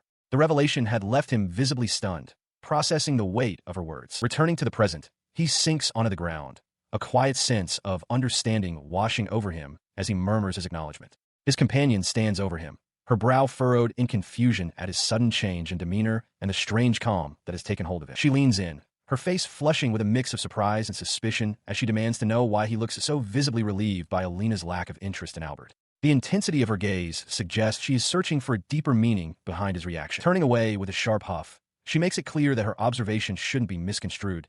Just because Alina isn't pursuing Albert doesn't mean she has any personal interest in him. He can only stammer a defensive reply, caught off guard by her sudden prickliness and the way she quickly distances herself from the implication. Deep in thought, he questions the source of his own relief. Logically, he tells himself he should be pleased at the prospect of Alina and Albert finding happiness together, yet a nagging feeling of contradiction persists within him, leaving him more confused about his own heart than ever before. The mission continues as they navigate the bustling town square, struggling to keep Albert and Shiori in their sights. He urges his companion to hurry, fearful that the pair will disappear into the crowd before they can gather more information. They move stealthily through the cobblestone streets, darting between market stalls and large barrels to avoid detection. Ahead of them, Albert and Shiori walk side by side, seemingly oblivious to the two figures trailing in their wake. The couple eventually stops at a small outdoor stall, where a merchant greets them warmly. They begin to browse the various trinkets and wares laid out on the counter, enjoying the simple pleasures of the day. Picking up a decorative band, she suggests playfully that it would look good on Albert. He reacts with genuine surprise, the casual intimacy of the gesture highlighting the growing bond between them as they share a light-hearted moment. He smiles warmly, his cheeks tinged with a slight blush, as he agrees to Shiori's suggestion that they get matching accessories. Watching from a distance, Vento feels a pang of guilt, questioning whether he truly has the right to disrupt such a happy scene. Beside him, the girl with pigtails notes how affectionate the couple appears as they approach a vendor to make their purchase. Sensing his hesitation, the girl with pigtails challenges his moping, asking why he doesn't simply take action to save the situation. Vento admits his fear. If Albert and Shiori's relationship continues to blossom, it could trigger the very end of the world they know. He falls into a heavy silence, his gaze fixed as he grapples with the weight of this impossible choice. His thoughts drift to Alina, and a sudden, radical possibility begins to take shape in his mind. If the world is truly at stake, perhaps there is another path forward. A startling realization strikes him with the force of a physical blow. If he is the one destined to save the world, then the responsibility for what comes next rests solely on his shoulders. With a newfound, desperate determination, he reaches a bold conclusion. To prevent the catastrophe, he must be the one to win the hearts of the heroines himself. The classroom hums with the typical morning energy of students settling into their seats. Amidst the chatter, Vento sits at his desk, his gaze distant as he grapples with the weight of the knowledge he carries. He rests his chin on his hand, lost in a silent contemplation that sets him apart from the light-hearted atmosphere surrounding him. Not far from him, Albert and Luna are engrossed in a cheerful exchange, their laughter punctuating the air as they share a moment over a book. Watching them, the young noble feels a growing sense of unease. Their deepening bond is a clear sign that the story is progressing, forcing him to mentally prepare for the challenges ahead. His visible distress does not go unnoticed.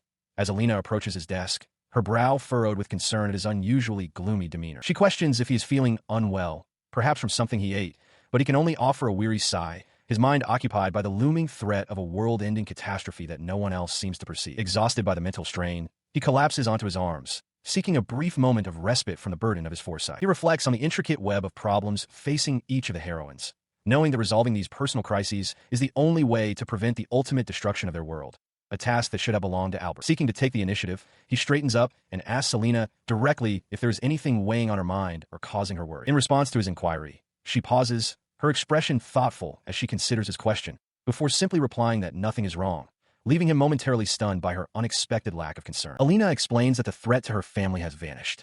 Because Vinto withdrew his involvement, the buyout was cancelled, and her father has regained his spirit. Vinto, however, is taken aback by how easily her entire tragic route seems to have collapsed. Despite his prodding, she insists everything is fine, though a fleeting shadow crosses her face as she mentions a single worry she cannot share. He is left wondering what could possibly remain hidden. This unexpected turn leaves him reeling. Such a development was never part of the original game script. He realizes that achieving a happy ending for her might be far more complicated than he anticipated. She rests her chin on her hand, a soft blush coloring her cheeks as she gazes into the distance, lost in the very secret she refused to voice. Turning his attention elsewhere, he seeks out Luna, hoping to find a problem he can actually solve. His sudden interest in her well-being catches her off guard, as she notes how strangely he's been acting lately. To mask his true intentions, he quickly fabricates a story about writing a book and needing real-life inspiration. She listens patiently, though she gently suggests that perhaps he is simply overworking himself. A playful smile touches her lips as she agrees to assist with his research, seemingly charmed by his supposed creative endeavor. He breathes a sigh of relief, glad his cover story held up. He then pivots to his true objective, inquiring about a legendary tome that could teach one to master synthesis magic. The request clearly puzzles her, as she has never heard of such a manual. In this world, she is a prodigy, the only one capable of wielding all 5 major elements, a talent so immense it borders on the impossible. A book detailing how to combine such powers simply shouldn't exist. He remembers the truth from his past life. Her awakening only occurs through a desperate need to protect Albert in a moment of crisis. The realization hits him hard. The shortcut he sought is a ghost, and her true power is still locked away. He ponders the divergence between his current reality and the game's narrative, noting that Luna's predicament is far more complex than he anticipated. She explains her intent to scour every bookstore in the capital to find the elusive volume, a task she had planned to undertake alone. Stepping forward with a welcoming gesture, he offers his assistance in her search, unwilling to let her face the daunting task without an ally. She accepts his proposal with a soft blush, her eyes widening behind her glasses as he responds with a reassuring, gentle smile that puts her at ease. Their journey takes them into the heart of the city, where the sun beats down on the cobblestone streets as they begin their exhaustive search through the various districts. However, the search proves difficult. A local shopkeeper apologetically informs them that the book is nowhere to be found, leaving him to realize the gravity of the challenge. As the sky begins to darken, he suggests they conclude their search for the day and offers to escort her home, a gesture that leaves her momentarily speechless before she offers a quiet word of thanks. Walking side by side through the twilight, he notices her sudden silence and wonders if he said something wrong, struggling with the internal conflict of his feelings for her. He breaks the silence by explaining his motivation, noting that her willingness to treat him normally from the beginning meant a great deal to him. She listens intently, reflecting on how his presence has begun to ease the heavy burden she carries regarding her family's past and the weight of her own misdeeds. This shared moment of vulnerability brings a soft glow to her expression. While he looks on with a genuine, warm smile, the bond between them deepening in the quiet evening air. Despite the progress they've made, she reveals that a concern far greater than a missing book weighs on her mind, leaving him to wonder what could be troubling her so deeply as she struggles to articulate her feelings regarding other people. She was walking through the bustling streets when a deafening roar shattered the peace. A massive plume of smoke and fire erupted in the distance, sending shockwaves through the cobblestone paths. She and her companion looked toward the rising smoke with growing dread, startled by the sudden blast. She realized with a jolt of terror that the explosion had originated from the direction of her own home, and without a second thought, they both broke into a desperate sprint. They were met with a horrific sight upon reaching the estate. The grand mansion was completely engulfed in a raging inferno. He stood frozen for a moment, unable to believe the devastation before his eyes, while she could only stare in silent shock at the crumbling ruins of her life. Their arrival was marked by the appearance of a tall, menacing figure emerging from the shadows of the burning wreckage. He addressed her directly, demanding that she accompany him, his voice carrying an unsettling authority that made her blood run cold. He introduced himself as Sigurd, an executive of a group known as Nirvana, his long, pale hair catching the light of the fire. He offered a mock apology for his abrupt arrival, his eyes gleaming with a predatory intensity as he made his intentions clear. His arrogant claims were met with immediate suspicion by the young noble, who recognized the name of the organization as a notorious group of agitators. Sigurd merely smirked at the accusation, claiming his group was a gathering of comrades bound by a divine will. Those words felt more like a threat than a holy mission. He felt a growing sense of wrongness as the confrontation escalated.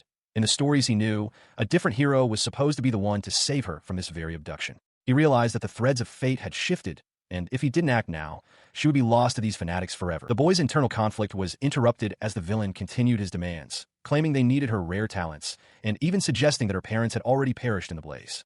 She collapsed to her knees, overwhelmed by grief and confusion, as the intruder loomed over her like a dark omen. His cold indifference only fueled the young man's resolve, as he stepped forward to shield the girl and flatly refused to let them take her. Despite the intruder's dismissive attitude toward his abilities, he began to channel his internal energy, his body crackling with the first stages of a powerful lightning technique. He launched himself at the executive with a sudden, explosive burst of speed, his fist wreathed in electrical discharge. The force of his movement shattered the ground beneath him as he closed the distance in a heartbeat, determined to strike down the man who threatened his friend. He stands firm, lightning still dancing across his knuckles as the dust from his strike begins to settle. Across from him, the Nirvana executive chuckles, admitting that the young man is proving to be far more troublesome than his appearance suggests. Unfazed by the praise, the student counters with a sharp reminder of the villain's earlier dismissal, questioning what happened to the claim that he wasn't a significant threat. Vento stares down the man known as Sigurd, recognizing him as a high-ranking executive of Nirvana and the primary antagonist in the path Luna was destined to take. The air crackles with the dark energy of his opponent's unique magic, a presence that feels both alien and overwhelming. He watches as the executive activates his item box, a spatial ability that allows him to manifest any object stored within a pocket dimension. A swarm of blades begins to materialize from the void, as the villain promises to make his opponent regret his defiance. As the blades rain down, the young noble weaves through the metallic storm with practiced grace. He deflects the projectiles with his own sword, closing the distance between him and the Nirvana executive in a desperate, high-speed charge. He reaches his target, but his initial strike fails to phase the man, who remains eerily calm. Realizing his standard magic is ineffective, he transitions into a physical struggle, their movements becoming a blur of high-speed combat as they trade blows. Seizing a momentary opening, he channels his energy into a thunder flow technique, hoping to bypass the man's defenses. The electrical discharge surges through his opponent, forcing a pained grunt from the stoic executive as the lightning arcs across his frame. Despite the shock, the antagonist remains standing, prompting the youth to press his advantage with another strike. However, Sigurd counters by summoning lanterns and oil from his spatial storage, creating a volatile and dangerous trap on the battlefield. A massive explosion erupts, scorching the earth where he stood moments before. The Nirvana executive admits he didn't expect such reflexes, while the young man realizes that only his magically enhanced speed saved him from being incinerated by the blast. He looks up, his gaze hardening as he prepares his next move against the formidable foe. He challenges the executive, wondering if he can handle the full extent of the power he is about to unleash. High above the tree line, a colossal, glowing mass of rock and energy begins to form, blotting out the stars. This is the second phase of the Kirin technique, a devastating force that looms over the entire forest like a harbinger of doom. The sight of the massive projectile leaves him momentarily stunned, his mind racing for a solution. Sigurd declares his intent to crush him utterly, leaving the young noble with no room to dodge and a desperate choice to make in the face of certain destruction. He lunged forward with blinding speed, his fist crackling with raw electrical energy as it connected squarely with his opponent's chest. The impact was thunderous, catching the long-haired man completely off guard. The force of the blow sent the executive reeling backward through the air. Disoriented, he scanned the area for his assailant, only to hear a calm voice from directly behind him, announcing his presence. Without a moment's respite, the young warrior unleashed a relentless barrage of strikes, each one landing with a heavy thud. Nearby, the girl with glasses watched the display of overwhelming power with a mixture of relief and trepidation. Battered and gasping for air, the intruder collapsed to his knees, coughing as he acknowledged the strength of his foe. He admitted that he had gravely miscalculated the situation, while the victor stood tall, his gaze unwavering. Standing over the defeated man, the student warned him not to resist, stating that his lightning-clad fist required only a single strike to end the confrontation. Despite the threat, the executive began to chuckle, a dark realization dawning on him that his mission had reached its end. Suddenly, a swirling vortex of dark energy began to consume the fallen man, pulling him into its depths. The young hero watched in surprise as his target started to fade away, escaping his grasp through some unseen spatial magic. As he vanished, the intruder issued a final, chilling warning to the girl, declaring that the organization known as Nirvana would eventually claim her. In a desperate attempt to stop the retreat, the warrior prepared a spear of lightning, but the portal was already closing. He lunged forward, his hand outstretched to seize the retreating shadow, but his fingers met only empty air and dissipating smoke. The enemy had successfully slipped away, leaving behind only the lingering scent of ozone. Standing amidst the settling dust, The young man clicked his tongue in irritation, his brow furrowed with the frustration of a missed opportunity. The silence that followed was heavy with the weight of the threat that still loomed over them. Turning his attention back to his companion, he knelt beside her to ensure she was unharmed. Though she offered a reassuring word, he couldn't help but curse his inability to finish the job, knowing the danger was far from over. He stands by as Luna gazes into the distance, her heart heavy with the memory of her mother and father. The memory of the previous night's tragedy looms large, the image of a house engulfed in flames, serving as a grim reminder of the parting words left unsaid. He watches her, questioning if the tragic destinies of those around him are truly set in stone or if they can be altered. Breaking the silence, she reaches out to grasp his sleeve, her voice trembling as she expresses her gratitude for his intervention. He is caught off guard by the sudden gesture of vulnerability. Despite his surprise, he maintains his composure, steeling his resolve. He knows he cannot afford to falter. If there is even a slight chance to rewrite the script of her life and prevent her abduction, he is determined to seize it. Their private moment is interrupted as Albert and Alina arrive at the Academy's central fountain, their faces etched with confusion at the sight of the two together. Alina is the first to speak, questioning the nature of their relationship. He can only offer a strained, nervous smile, unsure of how much to reveal. Sensing her hesitation, he turns to the girl beside him, asking for permission to share the truth of her circumstances. He offers a reassuring word, promising that their friends are worthy of her confidence. With her silent consent, he recounts the harrowing events of the previous day, detailing the assault on her home by the group known as Nirvana. While he managed to shield her from the worst of it, the fate of her parents remains a dark cloud over the conversation, leaving Albert and Alina in stunned silence. Albert, processing the gravity of the threat, asks what the attackers could possibly have been seeking. He explains that the assailant possessed the rare ability to move through space, making conventional protection like the Knights insufficient. Because of this, he reveals that she is currently staying under his direct care. Hearing this, the pigtail-haired girl grips her uniform, her expression a mix of concern and resolve as she considers the danger her friend faces. She reacts with a start, her heart racing as Albert offers his assistance. Vento expresses his gratitude to both of them, but her focus remains on the sudden shift in the group's dynamic as they prepare for the coming storm. As they walk through the stone corridors of the Academy, Albert voices the lingering dread that haunts them all, the uncertainty of when their foe will strike next. He then turns to Vento, posing a blunt question about the young man's chances in a direct confrontation with the powerful enemy they face. Without a hint of hesitation, Vento meets his gaze with absolute certainty, declaring that victory would be his regardless of the opponent's strength. Alina, seeking a concrete strategy, asks for his plan. He proposes using Luna as bait for one more night, believing it to be the only way to force the enemy's hand and end the threat. Stepping forward, Vento places his trust in Albert, asking him to take charge of a specific part of the operation.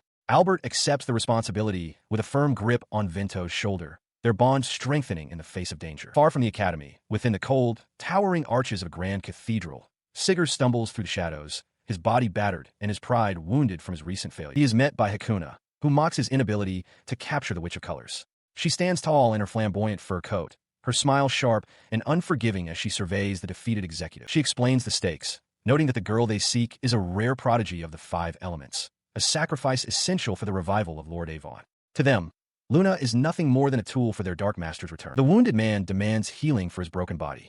With a sigh and a reminder of the cost, Hakuna summons a shimmering light that begins to knit his wounds back together, preparing him for their next attempt. She leans in close, her voice carrying a playful edge as she mentions the individual who managed to best him. Her curiosity is piqued, and she declares her intention to accompany him on his next foray. He seems taken aback by the suggestion, questioning her sudden desire to join, but she quickly shuts down any protest. Reminding him of his recent failure, she asserts that his defeat has stripped him of his right to choose, finishing her task with a satisfied smile. As she lets out a mischievous giggle, her eyes sparkle with anticipation for the trouble they might cause. He can only offer a weary sigh in response, finally relenting to her persistence and accepting her presence on the mission ahead.